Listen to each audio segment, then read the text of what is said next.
context, right?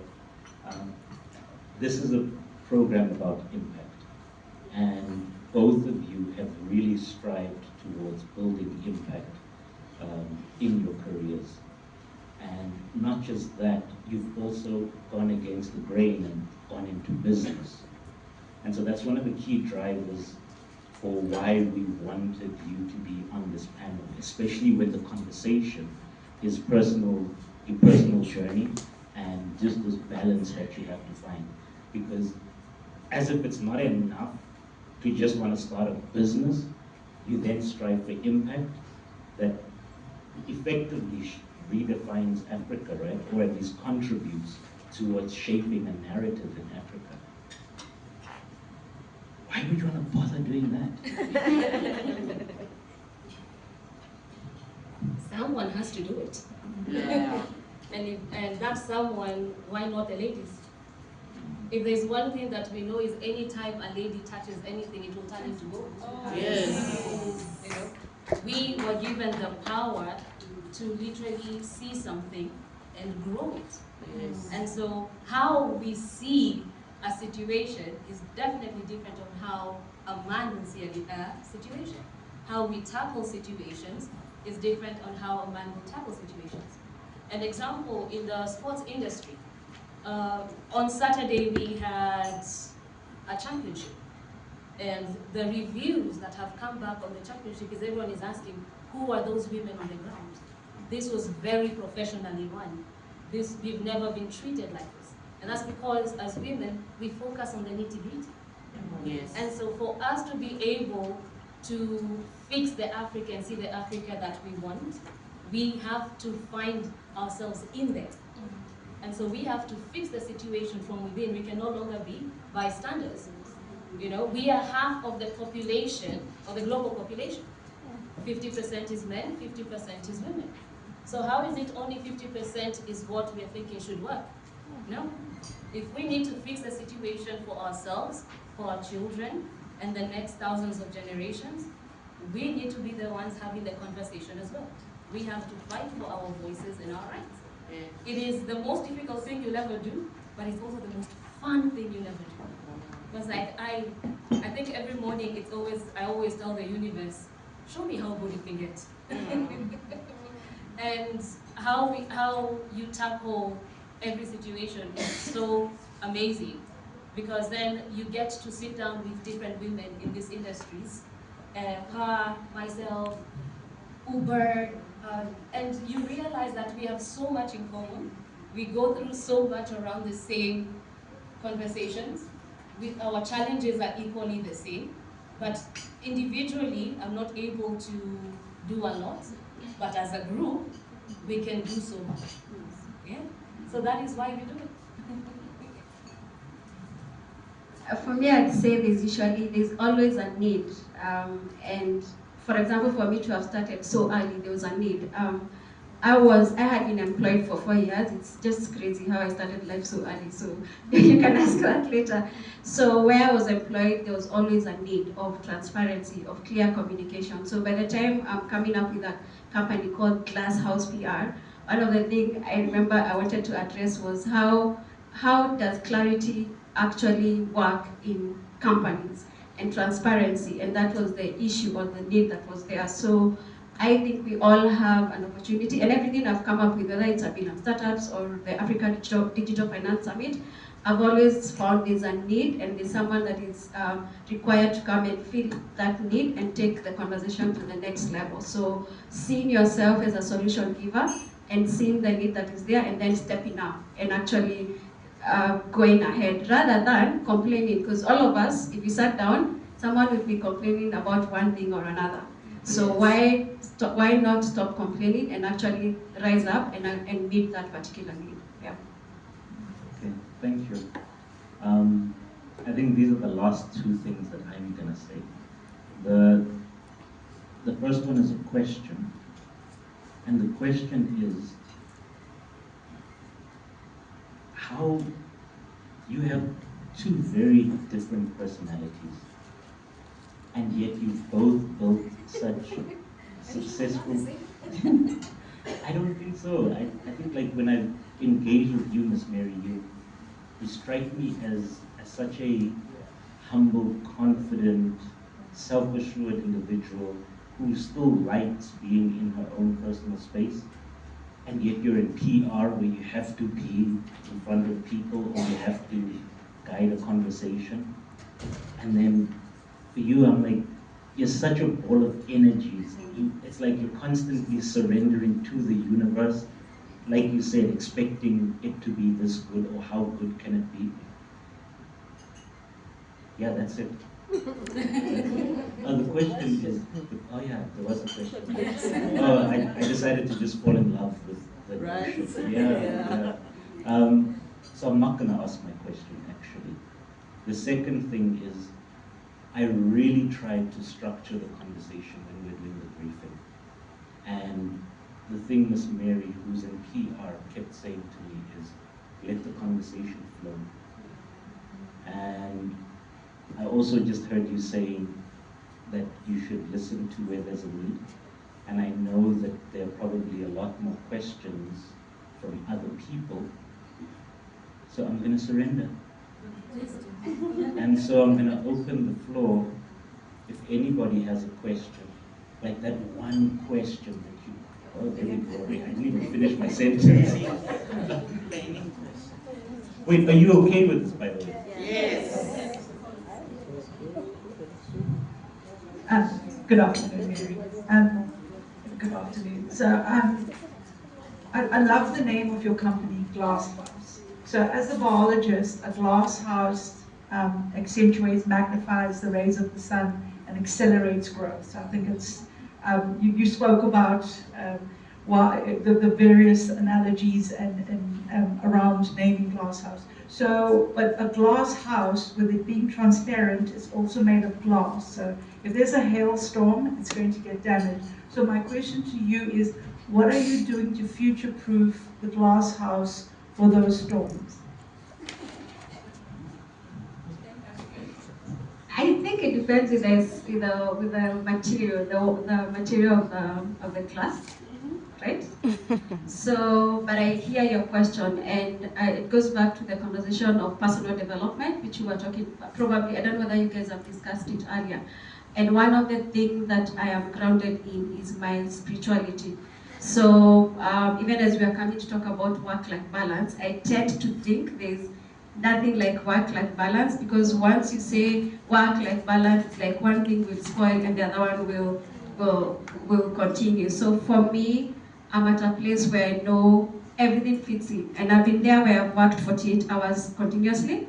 But then if I'm needed to do something else, I'm able to do that. But it's a wisdom I have found in my spirituality, in my walk with God, that has grounded me even at whatever people would say was a young age. I didn't even realize I was in my 20s when I was building it. It's later people are like, you started the company so young. I'm like, oh, it's young? Like, my mind was like there. I was actually just focusing on, this is what is required of me, this is the purpose that I have, and this is where I'm going. So there's a need, I need to address it. I'm getting ideas, I'm having people talk to me and they require this. So I came in and stepped in that way, but then now the work I've had continuously has grounded me, and also now brought people around me who are able to now strengthen me accurately in terms of as a founder. So that has extended to the glass house, the concept, and the company, and that's how I've been able to grow.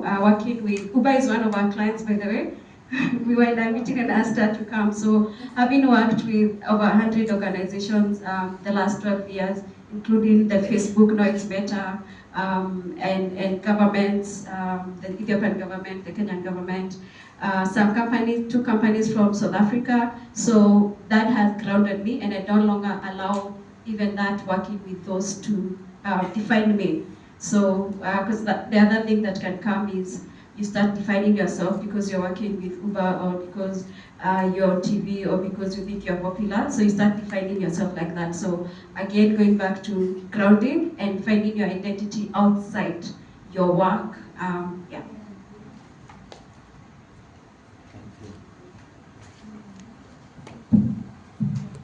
Hi ladies. actually very inspirational, I must say.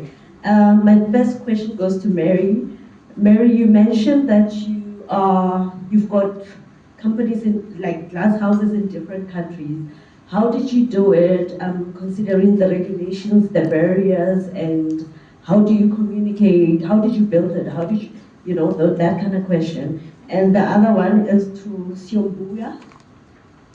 How did you come around your passion for sports? Are you a sports person? How did you go into that industry? And sorry, last one, I promise. I noticed that the Kenyan lady starts very early, like by 23, you're already sitting on boards and everything. I know that there's an affirmative action that was implemented, but how would you advise us as South African women to start earlier? Because for us, we start late. The first 5 years we go to, after high school, we go to varsity and then we start working. It's never an entrepreneurship that we can do it, that at 24 we're already sitting on boards, like you can count the number of people who are 24 who are already sitting on boards. So I've noticed a trend among ladies in Kenya that by 25, you are far.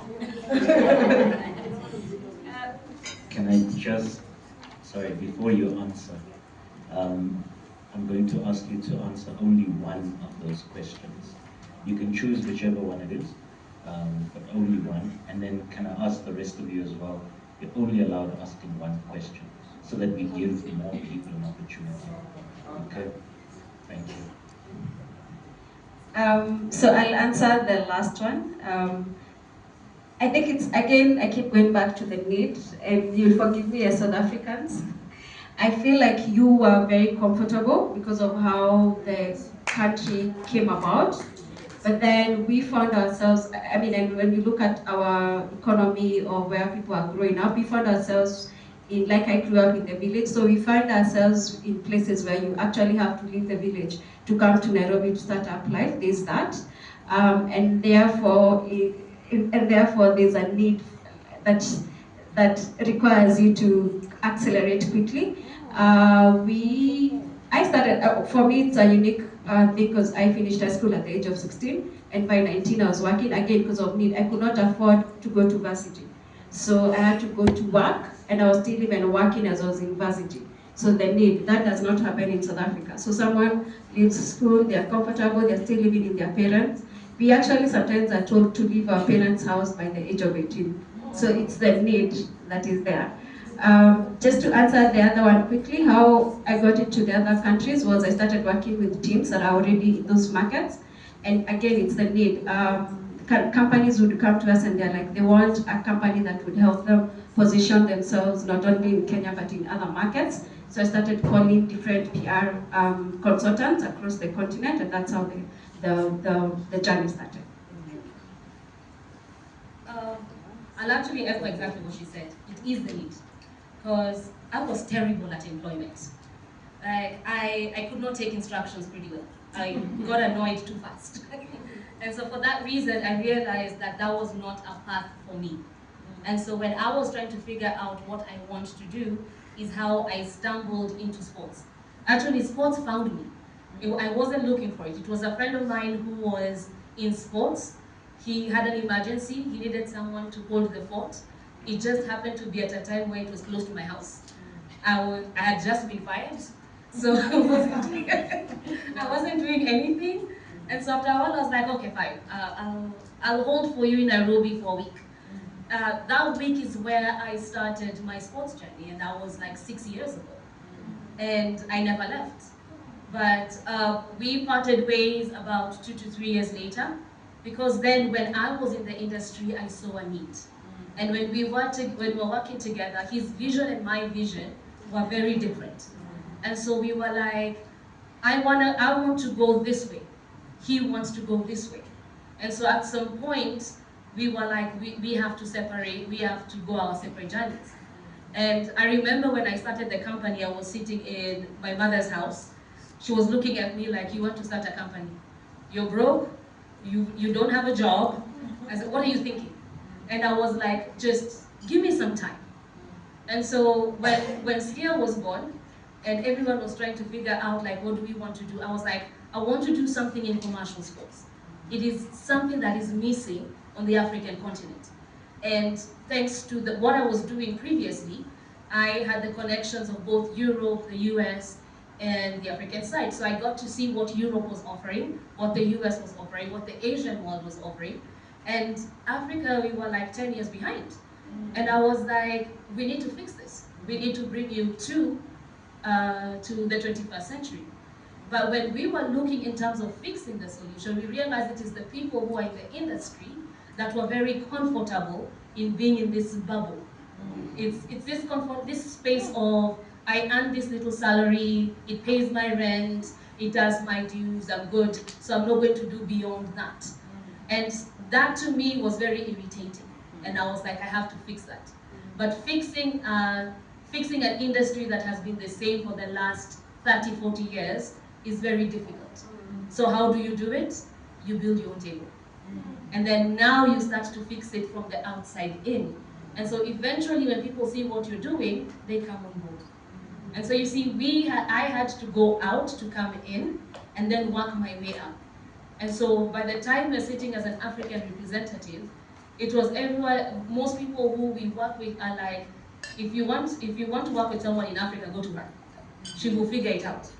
And most of the times I don't have the answers, but I will figure it out. I will not tell you that. I will go to school. I will study. I will get a diploma just to figure it out. Yes. And see, that's the ambition that you've got to have, the drive. Because like, I love what I do, which means that it becomes a part of me. Which means even in solving the solutions, it has become my passion, my journey, my joy. And so every time, if you check my phone, I have a bingo card of what I want to achieve this year. So every time I achieve something, I go bingo. But you see, that's a small game I play with myself. Because then I'm like, I have goals that I would like to achieve this year. I have some I want to achieve next year. So every time, so it's become that thing where I wake up in the morning and I'm excited. It excites me just to do what I do. Yeah. Thank you.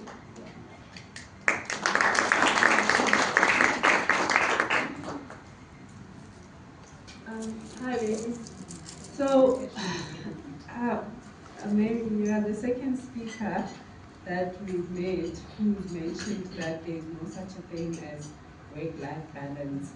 And we, as a group, actually had a 2 days training on how to manage work-life balance.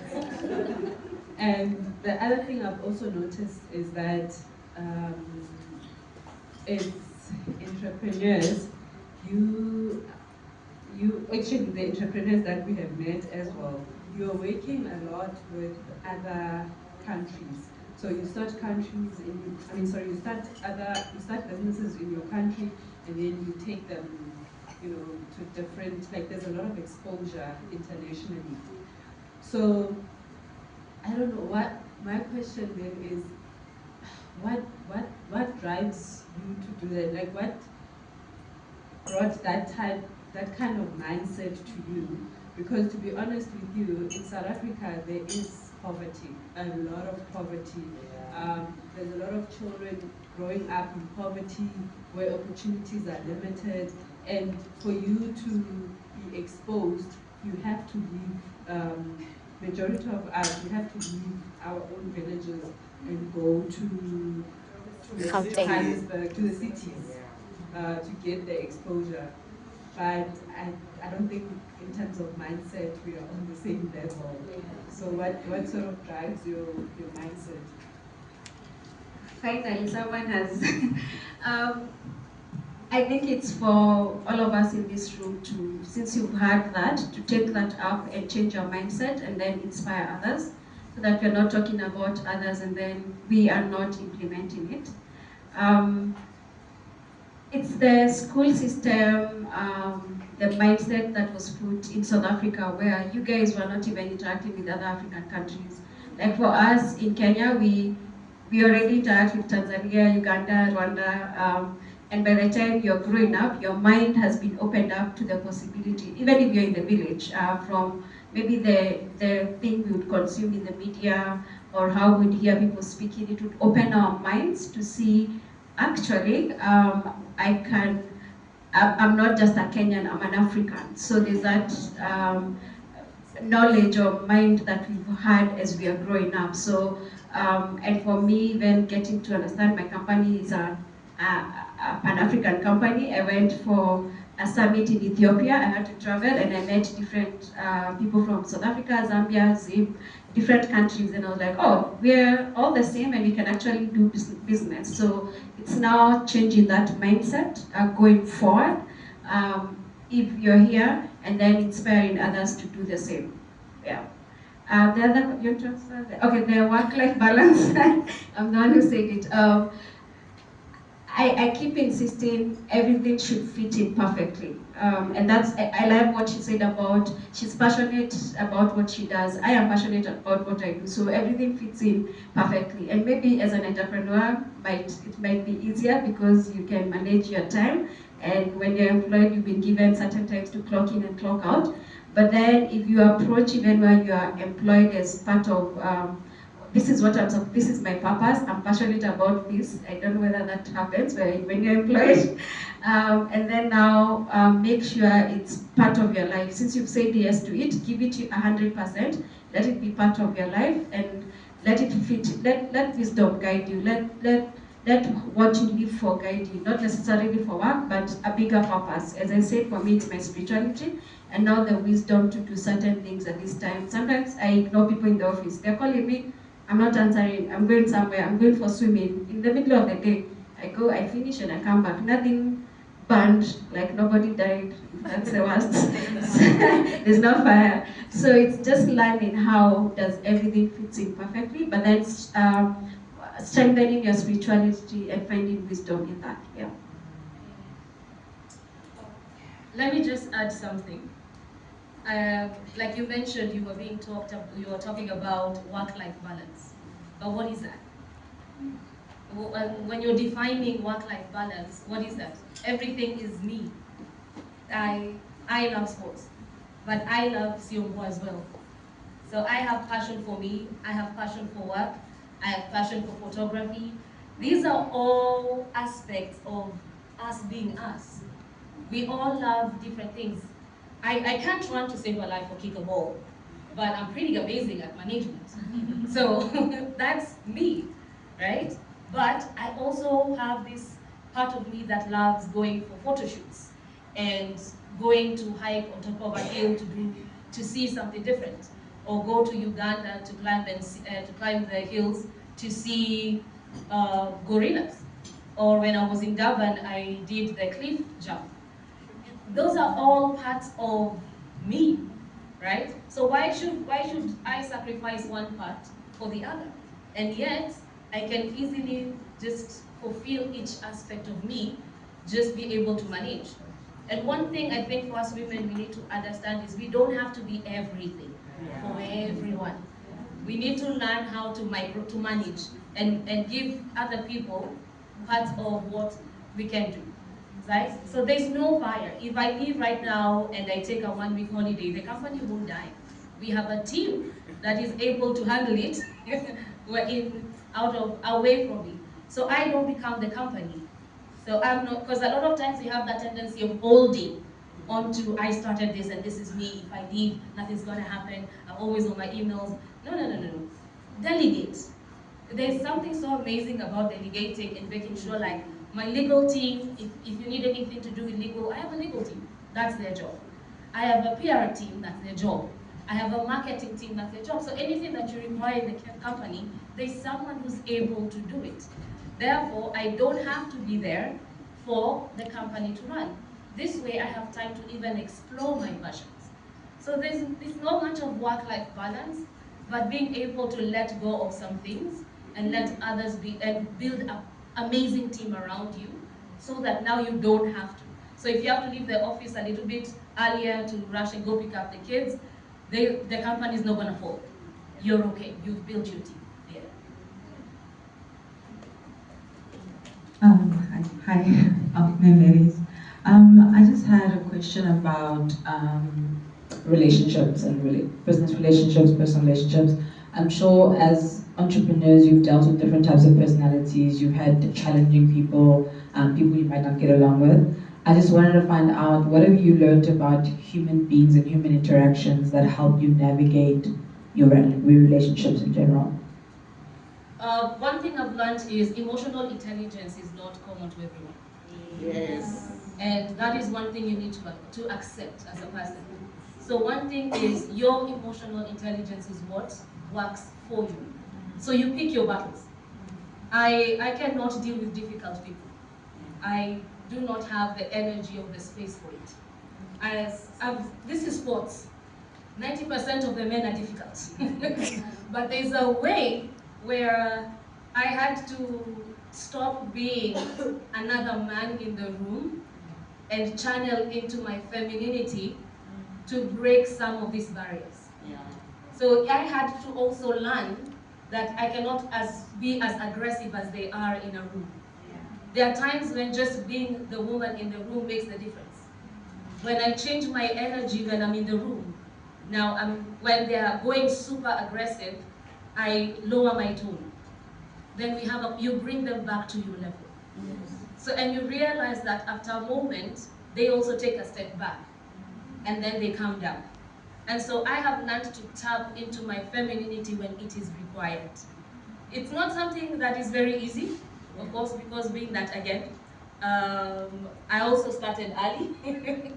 And so there was a point where you have to juggle university and school at the same time.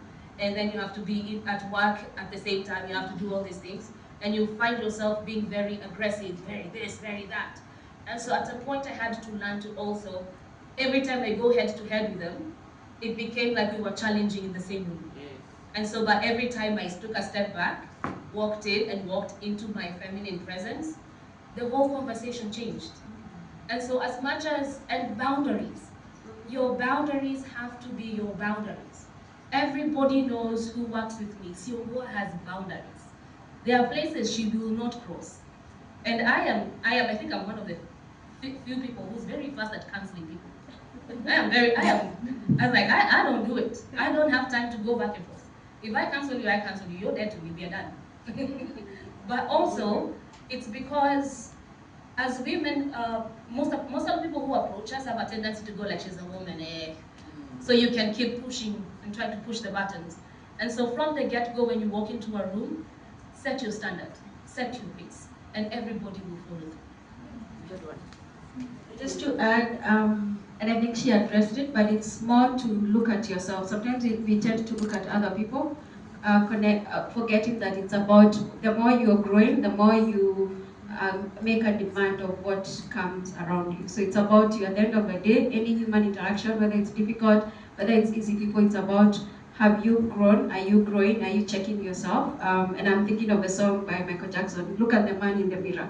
The more you're looking at the man in the mirror, the more you're growing, the more, this will not be an issue. You will interact with each and every person accurately. Yeah. Afternoon, ladies. I think I'm going to be a bit light.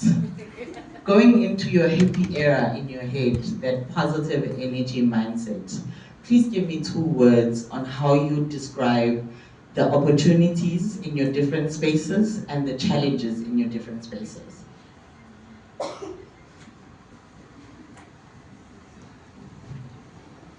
I have this saying that I don't see anything as a challenge. I see it as an opportunity. And so when something is difficult, that's an opportunity for me to see how I can fix it or how I can work around it. So now it becomes something exciting to me on what to do. And so most times, and I think that's mostly an entrepreneurial mindset. Like anytime you come into something new, you have 2 options. Do I see it as an opportunity for me to actually change the system or to grow, or do I give up on it? Now I don't do give up. When I started the company, I had one thing. This is plan A. There's no plan B. So I have to succeed. There's There's no, I can go this way or no. I had one plan and one plan only. And by the time I sit here, I'm still on plan A. Yes. And so that's how I have functioned. There's no other sideways to it. I want to do this, this is what I wanted to do, this is what I'm going to focus on. But this also comes with the fact that I also want to grow. I also want to build. I also want to make an impact. So every time there's something new, it is like the most, I'm a kid in a candy store. Like I'm dancing on, yes. Something I can now actually work on and tackle. And once we achieve that, I'm like, yeah, I did it. And so you see, that's Bingo. Yes, bingo. So like that's a tick on my bingo card. Yes. The one that comes to me is a door. So each time I see an opportunity or that which people would define as a challenge, it's a door to enter, and then I discover as I go.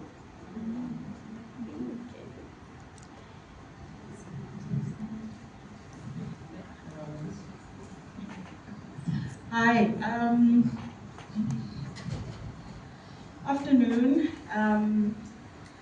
My question is just wanting to find out, looking back to where you started from, what advice, being where you are now, coming from where you've been and the journey that you've walked, what advice would you give yourself, the woman that started out, based on now that hindsight?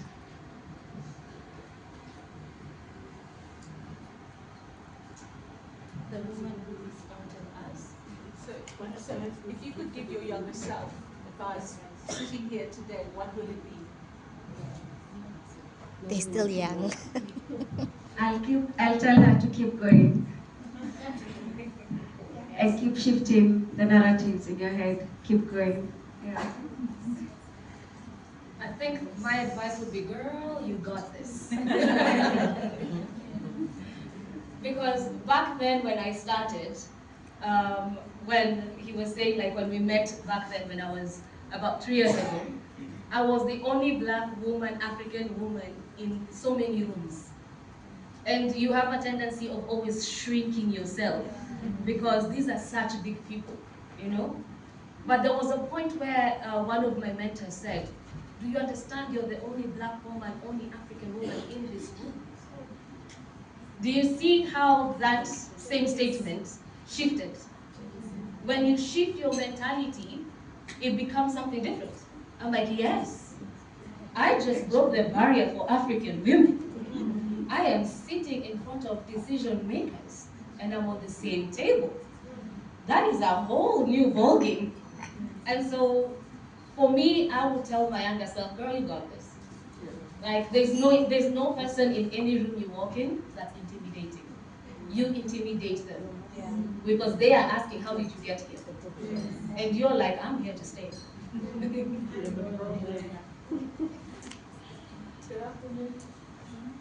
Good afternoon. To Mary, you run a PR company which is not only operating here in Kenya, it is a global company. So what I'd like to find out from you, what is your competitive advantage? Because my understanding is that you're competing against the giants. And what made you stood out, or what made you realize that there was a need for you to go globally?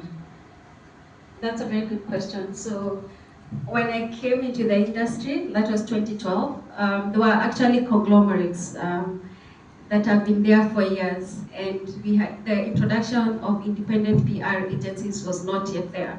So I was among the first people who started this small, a small independent PR agency. But one of the things I was pushing at, that is 2012, was the future of PR is on digital. So my background is actually in tech. I studied tech. It's a very interesting world.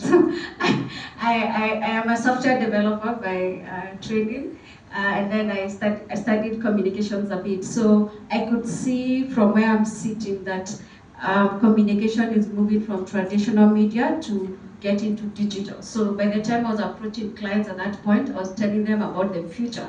So that set me apart, but also the timing, I guess it was correct, because after that, there are like now 40 other PR agencies that came after me. Everyone, you know, especially when I tell my story and everyone will be like, oh, it's possible. I started with 60, how much is it in rands? Anyway, 60 USD, that's a story I tell. I started with 60 USD and a laptop, created my own website because I could, started marketing the company because I could online. I was in the village at that time, I'd gone back to the village. Started telling everyone about Glasshouse PR. But then my mind was on how does PR and tech and media come together. So I was thinking like that, and that set me apart as I went to speak to clients. Then apart from that, there was a lot of acceleration with the companies that we met. I can tell you the first 2 years, I was actually doing a lot of pro bono jobs. So I'd go and I'd tell companies, allow me to do this work for you, and please make sure you recommend me. So I would do some work and I'd give it my all and they would recommend me. So that determination and also that following through got me to a place where by 2014, when we first worked with Facebook, which was a big deal, now people started reporting it in the newspaper that a company that was just 3 years old is working with Facebook. So everyone wanted to be part of this company. And then other companies now, when they started coming in, they're like, can you find us a platform where a company that can help us in Nigeria, in Ghana, in Uganda. So I told them I can do it. That time I cannot. So I now went. So I went and called a few people from those countries, and then I asked them, can you actually support me on this project? So it's not a one-day thing, it's eventually, like it was growing progressively, and I was able now to tell these companies I can support you in this country. So that's how it grew, and because of our work, and because of working with different companies, now we were continually being positioned apart from other companies. Of course, there's a lot of fight. I remember I trended on Twitter in 2015. Long story. And the person who was actually making it trend more was working in another big, I can't mention the name, big then PR agency, which is also in South Africa. So they were trying to shoot me down and tell me how I'm not good enough. I mean, I was still young.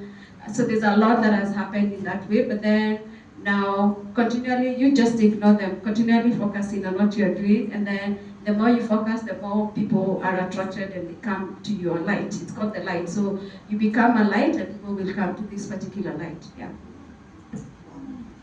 It's actually funny because I also started in tech. So I'm also a software developer, but that was way back after high school. And then I went into journalism before I got into sports. But exactly like she said, I've experienced the same thing. When you're doing something that is threatening the market, trust me, the big guns are going to come out. I haven't trended yet, but I'm about to trend. Because this week someone told me that the sports industry in Kenya is calling me a threat.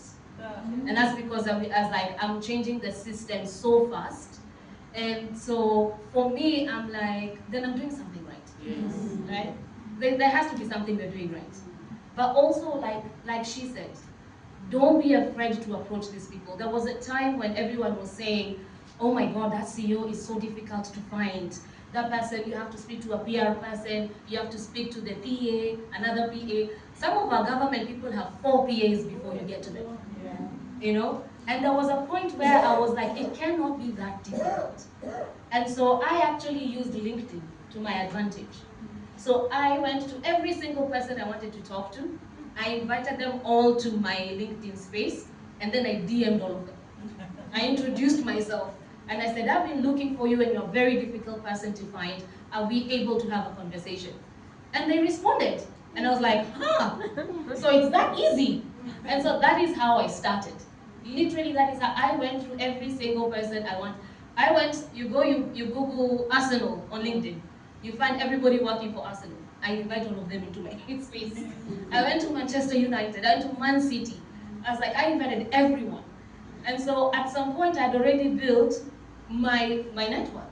And then now I started turning my network into my net worth. Now I started using them. And from there, coming back to the Kenyan market, everyone is like, how does she know all these people? And I'm telling them, use tech. That's where your advantage comes in. Nobody is difficult to find. They're just a click away and a DM away.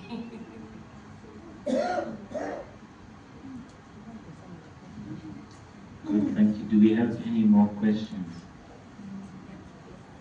Oh, we do.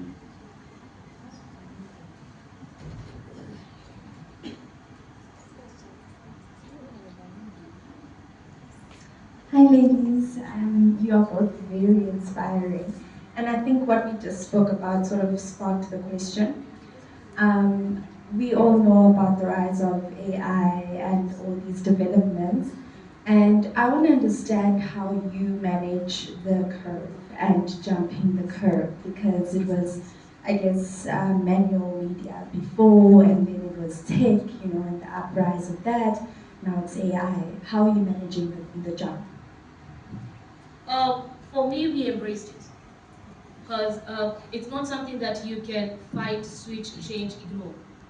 By the time we were getting into, I think, our 4th year, we already knew that we were going into the digital spectrum. And so at that point, we started shifting our entire focus away from mainstream media all the way to digital media. And again, Kenyan media is expensive. Everywhere you invite them, you have to pay them. And you pay them to the thousands. Just getting one of the super house media houses, you're looking at about 10,000 for just a journalist to come to your event. And so at some point I'm like, no, I don't have the budget for that. And you want to tell me Facebook is free, Instagram is free, I can go live on TikTok, I can go live on YouTube? Yeah, we're gonna start building around the tech space. And so that's how it became our main focus. When AI came in fact, recently as we are changing our website, we are literally integrating AI into the system. Because now we are building a sports social media platform for the continent of Africa, which means now we have to focus on the algorithm, what people are talking about. And because my focus is 100% of what is happening in Africa, it means we have to tailor make a system where Africans only see what's happening in Africa, and the global market comes to us to see what's happening in Africa. And so as much as there's a lot that's happening around the world, we are bringing in the focus in specifically on the Africans. So what do you use? AI.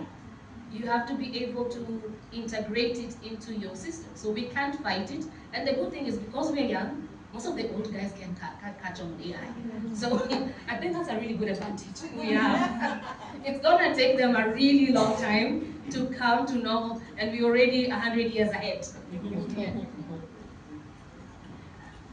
For us, it's don't fight it. Again, as she said, take advantage of it. So from a PR perspective, we've been able to use AI to take notes in meetings, go through articles and press releases. We work a lot with the media, so I'm sure also that we were having a conversation with the media people on the other side, how they're receiving the press releases, the articles that are coming from PR houses. Are they written through AI? Has a human being sat down to write them? So it's a whole process, but we did a study actually. So last week we launched the Glasshouse PR report, where we had interviewed over 28 PR agencies across the continent in over 15 countries. So we had that question, and we're asking them, how are they taking advantage of AI and digital tools?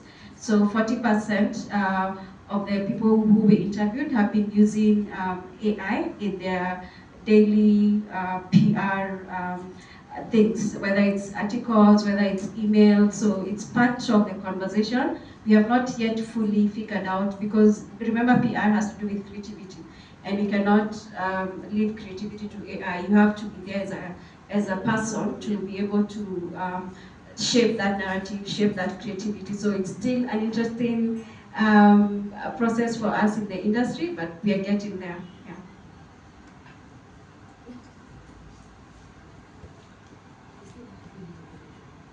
Yeah, you still have, it's like coding, you still have to tell the software what to do. Okay. Has everybody exhausted their questions? Yes. Good.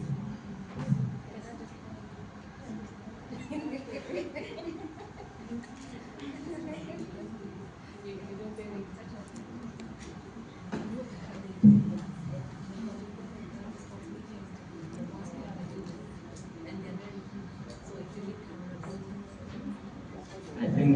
think I also don't want to exhaust the conversation. If everybody's asked all the questions that they need to, that's fine.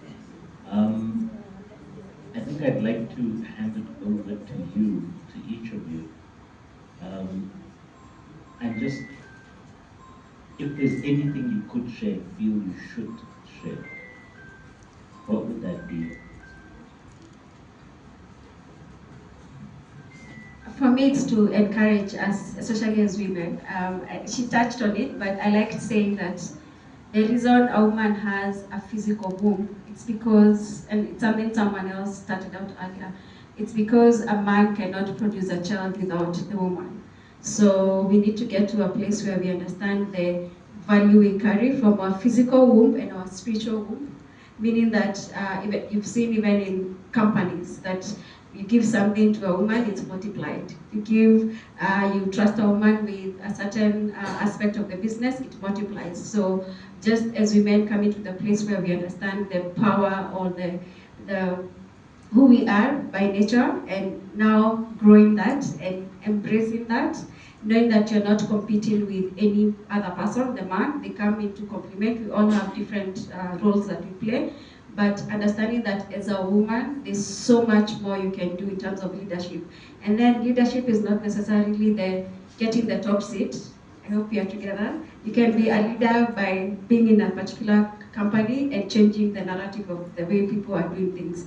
You can be playing a particular role in a company, and then you shape the narrative or the way things are done in that company, and by that you actually are a leader. So let's not also start thinking that I have to be a leader, I have to get the top seat. That's not it. There's much more of being a leader, and by the way we were created, we are already leaders. No one can do anything without a woman being in the picture. We always bring the new. That's why we are the ones who handle the children, we are handling work, and now they came up with a concept called work-life balance. We decided to carry it, but yet we can actually do it. We don't need the concept. So I think that's how I'll encourage you. It's controversial. Yeah, but that's it for me. But thank you all, and I'm excited. I love South Africa. I keep saying I'm also South African. I'm looking for a South African name, so if you're going to name me today, I'll be very happy. Just before you answer, sorry. Yeah, we'll probably play a game where we come up with a name. But I just want to know, I've heard a lot of people say, like, do it scared, all of that. As you were talking, that wonderful ring of yours kept flashing in my face. How do you do it married? Yes. I think, I'll go back to what I said earlier. Everything fits in perfectly. Again, the wisdom to fit everything perfectly. Nothing takes over another. So learning, and we can. Sometimes we come and we read about certain analogies or certain things that have been said before, then we follow that. Have you ever read an article or you read the symptoms of a disease and then you thought you had it? That's what happened about some of these concepts we follow. So we are so our lives has been formed by these concepts or systems that we found, that we are afraid of thinking outside the box or thinking outside the system. So what I push, and I like saying Mary means rebellion, but the very good kind of rebellion against systems. What I try telling people, even when I'm speaking to women, to entrepreneurs, is come out of the system, come out of how people say you can't run a company if you're married or if you have children, or they say something will fall, the other one, it cannot. Just think outside of that, see how you can curate your life and see how everything will fit perfectly. It does. It has worked for me. It has worked for certain people I know around me. So it's possible. But then if my mind is still stuck on, I read this and this, and it's okay to read this book, and then it said this and this, and then now I follow that without thinking or without curating my life for myself as an African. You are reading a book of someone who is in London. I mean, you're in Kenya, it's a totally different perspective. You are probably in Cape Town. Maybe the other day I was there, the sun was going out at 8 p.m. There's a lot you can do between 7 and 8 p.m. and it's like daytime. So curate your life according to who you are and where you are, and now follow that. And I'm not saying that now we go being rebellious, but try, you'll see it will work for you. And again, as I keep saying, my spirituality has grounded me to do so many things. The things I've shared here are part of the things I do. I run many companies, I'm part of boards, etc. So there's a lot I do, and I can because I've found this wisdom in my work with God. Yeah.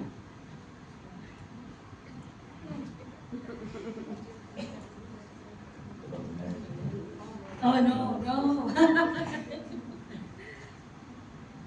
I work with the concept of there's no box. There's a time when people were saying that for the Christians, they're like the Bible, it defines how we're supposed to live our lives. And there was a time I challenged my thinking and asked, I don't think I was born to be defined on what is written in a book. There has to be more to life, I was brought, there's a reason as to why I was born Kenyan, African, in my tribe, as my people, and there's no way a book can define that. I'm the book. So what are these chapters we are opening? Every new day is a new page. And so you can't be defined by what other people are saying. Yes, you can learn from it, because again, there's a lot of wisdom to learn from people. But also I love the concept of learning from different things. I can get a few tips on life with what the Buddhists have. I can learn something from the Indians. I can learn something from the Muslims. And every single one of them is a life journey that goes, aha, I like that. And so you see, when you add it onto your life in terms of, I'm a free bird, I'm a free spirit, and I can do this, then you're able to release yourself from the constraints of, again, remember, we're Africans. And so we also have traditions, and the people who I think I hear a lot from the sports sector is women belong in the kitchen. Why are you in a sports boardroom? But you see, you realize that even our traditions shape us, And I'm so proud. I'm one very proud African woman. I think everywhere I go, I carry my Africanness with me. And everyone is always like, you always have to say this African. I'm like, first of all, I'm African, I'm Kenyan, and then I'm my tribes. All before I'm anything else. And so when I walk into a room, that's who I am. And you see, that also translates even at home. Because then I have, I may not be, we always say we're like what, hybrid women at home. I ain't gonna cook every day, so, but I will order in. People will still eat. Restaurants are open 24 hours in Nairobi. Because I have to, because again, there are times when we have to work 48 hours in a row. And so I ain't carrying nobody's stomach at this point. And so maybe I may not be in a position to cook, but I can do a quick order in for it to be delivered to the house. I did my part. And so yes, there's a balance in there. Although I think men being grown, they can still handle themselves. Yes. Good, thank you. On behalf of all mine. I think it's a question I like throwing. How come men are not busy talking about work-life balance? Why do you always go to women for the women? Exactly.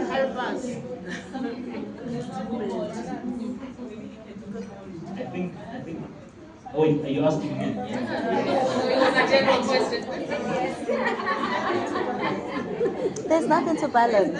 Okay. Have you ever been asked about work-life balance as a man? Yes. Really? And what was your answer? The woman balances. The woman balances for him. Balance it all out. No. The answer was the men must provide. But the women can Okay, you had your hand raised.